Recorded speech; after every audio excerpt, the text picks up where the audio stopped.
Hömpölygő szeretettel köszöntök mindenkit, rapid tesztünk lesz itt a Mobil Arena YouTube csatornáján, amelynek alanya az előttem elhelyezkedő Xiaomi 17 Ultra, vagyis a Xiaomi legfrissebb, legújabb, legnagyobb tudású kamerás csúcsmodellje.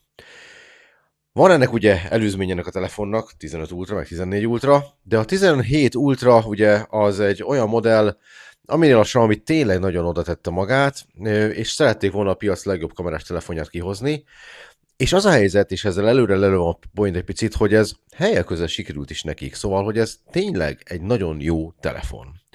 De ami ebben az egész történetben a legfontosabb aspektus az, hogy mennyibe kerül. És a helyzet az, hogy faragtak az áron a tavalyhoz képest is, és a legnagyobb konkurensekhez képest is, amilyen mondjuk a Galaxy S26 Ultra, ez a készülék ugyanis Magyarországon 500 000 forintba kerül, de az európai piacon is ilyen 1200-1300 euró, szóval, hogy ez egy jól árazott telefon, és ahhoz képest, hogy mennyibe kerül, ahhoz képest papíron legalábbis nagyon sokat tud. De hát ugye minket nagyon érdekelt, hogy milyen az a gyakorlatban. Na, az első dolog, amit látni kell, hogy ez egy ízigvéri kamerás telefon, ami így a kialakításából is látszik, mert hogyha ugye így tartom, vagy így közelebb mutatom, akkor látjátok, hogy ugye van egy óriási kameratárcsa a hátulján, és természetesen ugye horizontálisan vannak elhelyezve a feliratok, hogy hátulról nézve kamerának tűnjön. Ez nem új dolog ebbe a történetben, de ugye mindig azoknál csinálják meg, azoknál a modelleknél, ahol tényleg fontosak a kamerafunkciók.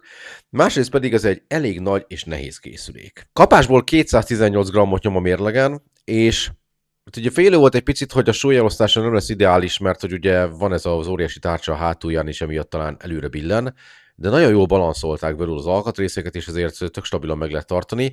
Illetve hát ugye nekünk ez a zöldes hátterű cucc jutott, ez egy picit azért ezzel a hátlappal hát csúszós lett, vagyis igazából meglehetősen praktikus, hogy ugye az úgy adott meg tud támasztani így a kameratárcsa alján, és akkor talán kevésbé csúszik ki a kezedből. A előlapon pedig ugye a méretet nagy mértékben determinálja, hogy 6,9 hüvelykes kijelzőt kapott, ami egy jókora kijelző, de nem csak hogy jókora, hanem jóféle is, mert ez egy kifejezetten jól sikerült megjelenítő. Ez azt jelenti, hogy a felbontása 1200x2608 pixel, egy 12 bites kijelzőről van szó, ami HDR pluszos, meg Dolby Vision-t is tud, egy LTPO OLED, Hyper RGB OLED kijelző, ami adaptív 1 és 120 Hz között tudja a képfrissítést változtatni.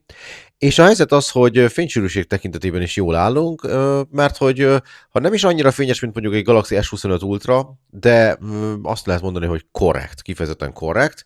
Ugye a 3000 nits fénysűrűséget el lehet érni a kültéren is direkt napfény esetén, szóval ilyen szempontból nagyon jó munkát végeztek. Viszont ez egy érdekes dolog, hogy az előmodellhez képest viszont hát egy picit csökkent a kijelzőnek a felbontása, de azt gondolom, hogy egyébként ezzel a 410-valahány PPU-s pontssűrűséggel, mint amit ez a telefon tud, ezzel a jelenlegi felbontással, ezzel sincsen igazából semmi probléma.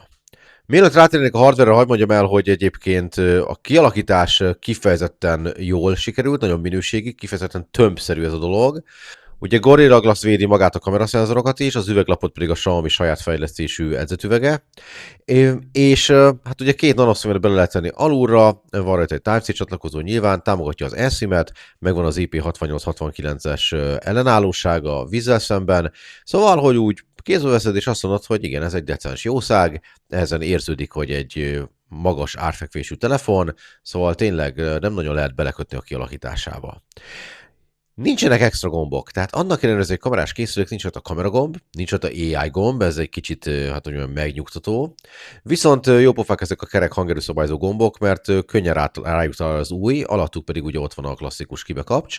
Szóval, hogy egy rendesen összerakott készülék. Ha hiányzik a kameragomb, akkor se kell kétségbe esni, mert ugye van egy ilyen fotografi kit, amit készítettek hozzá, egy grip, benne egy akkumulátorral és néhány gombbal, és annak a segítségével még fényképezőgép-szerűbbé alakul át a készülék, de összességében azt mondanám, hogy ez egy nagyon jól átgondolt külső. Hardveres szempontból is jól állunk. Egyrészt az alaptárhely is 512 GB, és ugye lehet 1 terás is. Másrészt pedig benne van a Qualcommnak a csúcskategóriás chipsete, a Snapdragon 8 Gen 5 Elite, ami egy 3 nanométeres megoldás, és iszonyú erős chip. De most, ha egy chip iszonyú erős, akkor ugye mindig az a probléma, hogy mennyire lehet majd a hőkezelését kordában tartani, és kevés olyan csúcskategóriás telefon van a piacon, aminek ezt sikerült megoldania.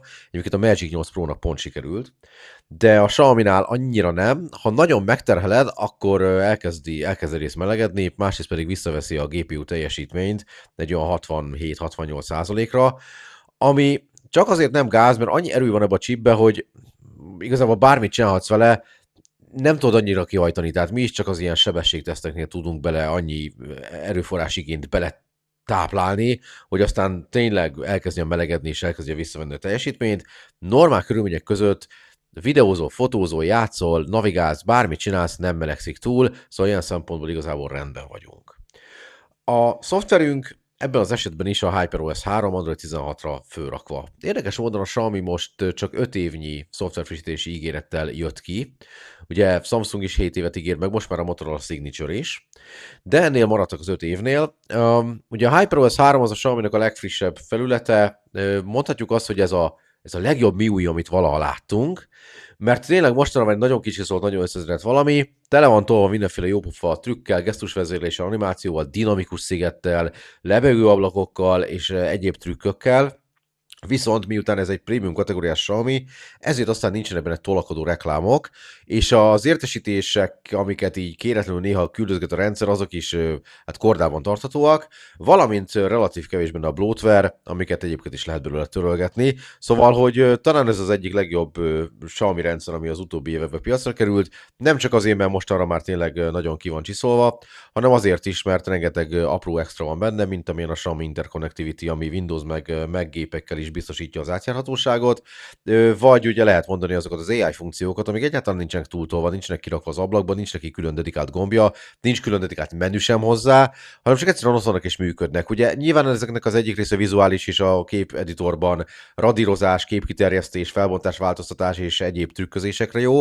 A másik része viszont ugye nyelvi modelleket igényel, és azokban ugye van a diktafonból a leírat, a tolmács, a hívás közbeni tolmács, a weboldalak összefoglalása és a szövegsegítés, és ezeknek a döntő része, azt hiszem talán az összes dolog működik például magyar nyelven is, ami hát azért jó, mert a Xiaomi már képes támogatni a kisebb európai nyelveket is, ellenben ugye más gyártókkal, akik ezt a feladatot még nem tudták megugrani.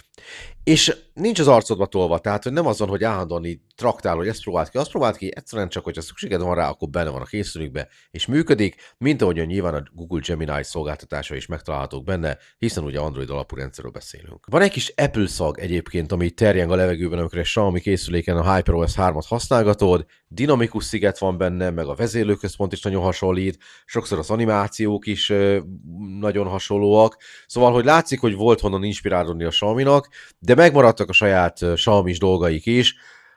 Hát erre most mondjuk pont egy olyan példát mondok, aminek nem annyira örülünk, vagy egy kicsit fura, hogy van egy ilyen duplikáció a Xiaomi ökoszisztémában, vagy a szoftverfelületben, hogy egy csomó olyan dolog, amihez a Google csinált androidos alkalmazást, mit tudom én, galéria, vagy zenelejátszó, abból ugye a Xiaomi-nak is van sajátja, és az is rá van rakva a telefonra, szóval neked kell eldöntened, melyiket akarod használni, de ezek apróságok még igazából nem sok vizet zavarnak. Összességében azt mondanám, hogy ez egy jól sikerült kezelőfelület, szóval igazából nincs gond a használatával. Na, és hát ugye mindenki arra várt, hogy beszéljük a kameráról, gondolom, már aki idáig kitartott legalább. Ez egy nagyon jó kameraszett. Ugye van egy 50 megapixeles főkameránk, ami egy Light Fusion 1050L. Ez egy 1 incses jellegű szenzor, ami egy Lofix szenzor, és ugye a Lofix az egy új technológia mobilfotós szenzor világban. Gyakorlatilag az van, hogy minden pixel mellett van egy ilyen kis apró kondenzátor, ami kvázi tárolja azokat az információkat is, amik elvesznének az adott pixelre vonatkoztatva, amennyiben túlexponálásról van szó, és ez ugye lehetővé teszi, hogy jobbak legyenek a HDR jellegű képek, meg sötétben is jobban tud működni. Vagyis kevesebb a kiégett rész, kvázi ezzel egyszerűsíteném le a dolgot. Szóval ez a Lofix szenzor, ez egy új dolog, és a Xiaomi-nál ez ugye most már elérhető a készülékben. Nem Xiaomi exkluzív, tehát ez az Omnivision fejlesztése többek között, és előbb-utóbb fel fog bukkanni más telefonokban is, de mindenképpen örömteli, hogy ebbe belekerült. Van egy periszkópos zoom szenzorunk, ami 3,2-től 4,3 szoros nagyításig. Ugye ott van egy ilyen Leica Apu lencserendszer benne, és ezeket a lencséket mozgatja nagyon finoman annak érdekében, hogy ugye a zoom tartományt változtassa, és ez egyrészt nagyon finoman működik, másrészt, hogyha nagyon figyelsz, akkor látszik is, hogyha nagyon nézed a szenzort, hogy ott valami mozog benne, amikor éppen zoomolsz. De ugye ez egy fokozatmentes zoom, tehát a 3,2 és a 4,3 szoros négyzetes között bárhol megállíthatod, és az nem fogja rontani a képminőséget, mert ugye optikailag történik a közelítés. Ez egy 200 megapixeles szenzor, bődületes nagy, rendkívül magas felbontású, és igazából az a tapasztalatunk, hogy kifejezetten jól működik, de erről mindjárt visszatérek. És van még egy 50 megapixeles ultraszéles kameránk is, szintén van benne autofókusz. Ez nem a legszélesebb látószög, amit ebben a kategóriában kínálnak a gyártók, de egy papíron az sem néz ki rosszul, és ugye erre kerül rá még az 50 megapixeles előlapi kamera is, ami most már kapott autofókuszt is, aminek ugye az eredménye, hogy a selfie fotók és a selfie videók is jobbak lesznek. Na de mit jelent ez a gyakorlatban? Hát kapásból azt jelenti, hogy nagyon jól működik az algoritmus. Ugye, amikor indítod a kamerát, akkor választhatsz, hogy Leica Authentic vagy Leica Vibrant színkezelést használsz.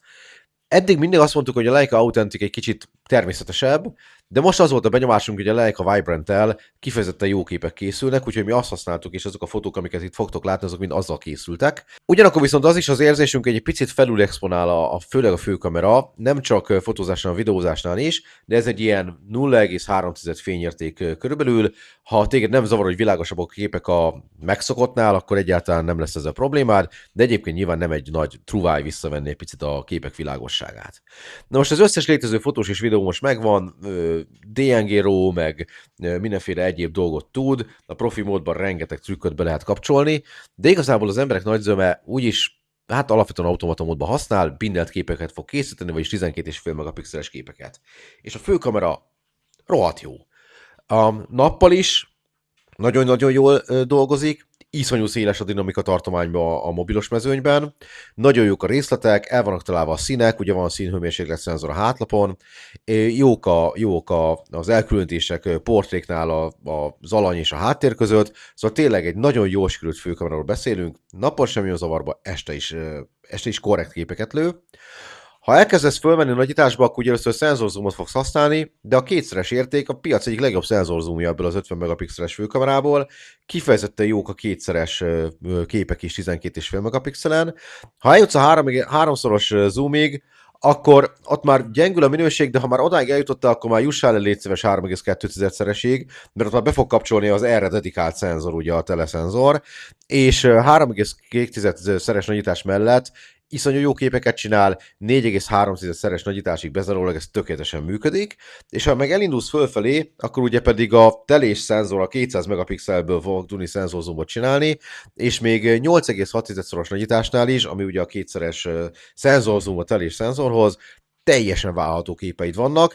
Ha följebb mész, akkor már azért érezhető a bizonytalanság, de ellentétben mondjuk a Honorral vagy a Motorolával, ugye a Signature-nél láttuk legutoljára ezt, a Xiaomi nem tolja rá az AI izéket a nagyon távolra lőtt képekre, hogy kitisztítsa azokat, szóval, hogy csak megpróbál finoman utómunkázni, éppen ezért azok sokkal, hát természetközelibbek lesznek, viszont amiatt sokkal nyersebbek is, vagy őszintébbek is, ami miatt 8,6-szoros nagyítás fölött már azért elkezd egy kicsit kásás lenni a felvétel.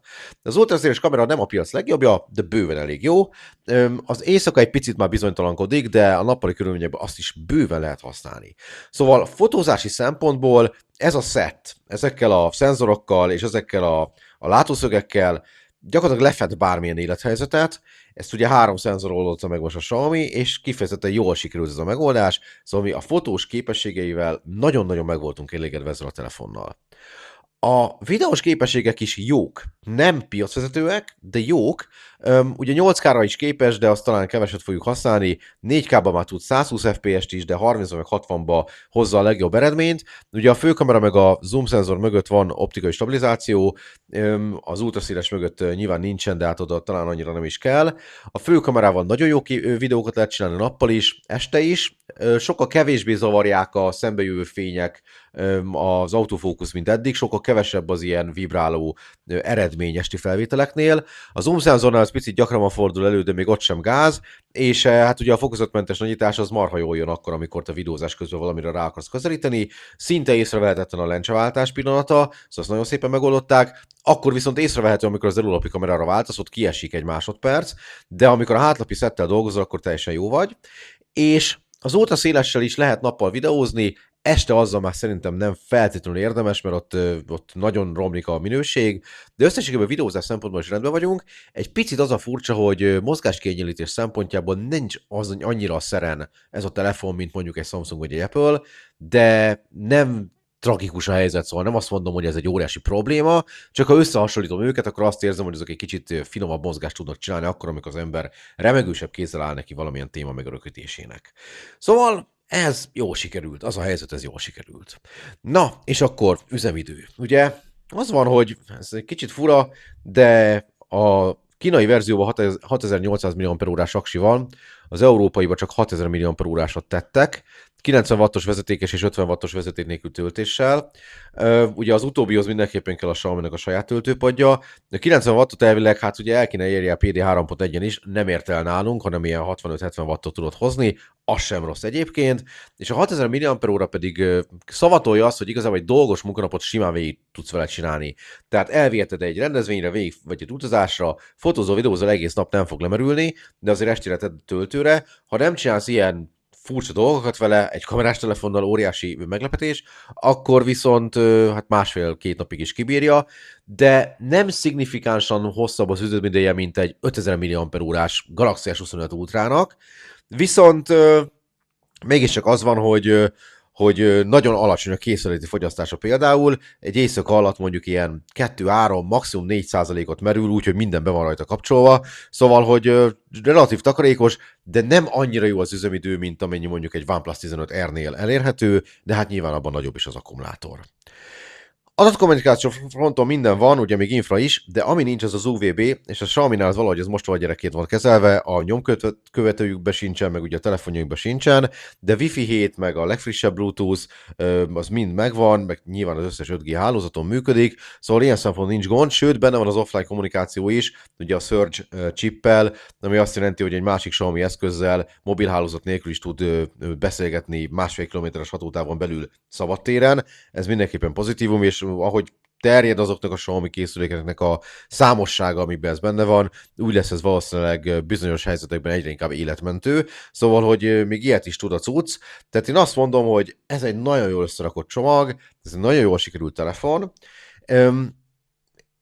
Tényleg az van, hogy ezt most úgy nem csak azért mondom azt, hogy ez egy jól sikerült csomag, meg jól összerakott telefon, mert sok szempontból az egyik legjobb kamerás mobil a piacon, hanem azért is mondom, mert a magyarországi 500 000 forintos árazás az kifejezetten versenyképes ezért a szettér, hiszen kapsz egy csúcskategóriás hardvert, egy csúcskategóriás fotós videós képességgel, egy relatív nagy akkumulátorral, és kiváló kijelzővel, és egy nagyon jó összeszereléssel, tehát hogy őszintén nagyon kevés dologba lehet belekötni, és azok a kevés dolgok, amelyekbe bele tudok kötni, az nagyon kevés embert érdekel. Tehát az, hogy csúcs terhelésen melegszik, az minden csúcskategóriás telefonnal így van. Az, hogy nincs benne UVB, az valószínűleg nem sokakat fog zavarni.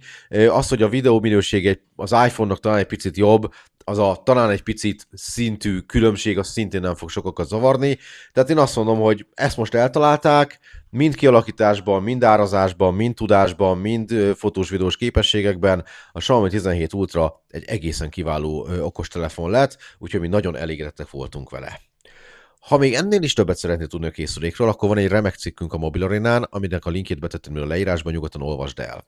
Ha úgy érzed, hogy ez egy hasznos videó volt a számodra, és szeretnél meg hasonlókat nézni a csatornán, akkor itt van az óriási lehetőség, hogy feliratkozzál a mellettem levő gombok megnyomásával. Ha pedig már ezt a videót is feliratkozva nézted meg, akkor nagyon szépen köszönöm a kitűnődő figyelmedet, tartsd meg jó szokásodat, és találkozunk nagyon hamarosan egy következő videóban. Sziasztok!